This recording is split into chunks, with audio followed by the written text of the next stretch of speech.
can do it, man. You can do this. You can do this.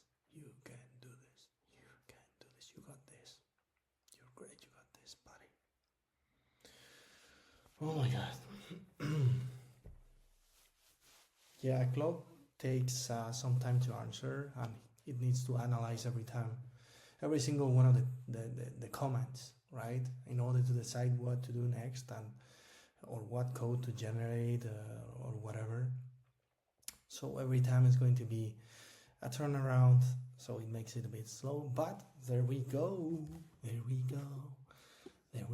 This is the site, right?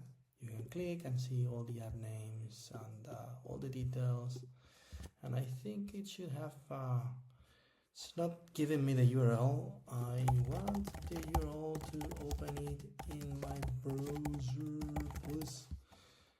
Let's see if it's able to give it to me. It should be very quick.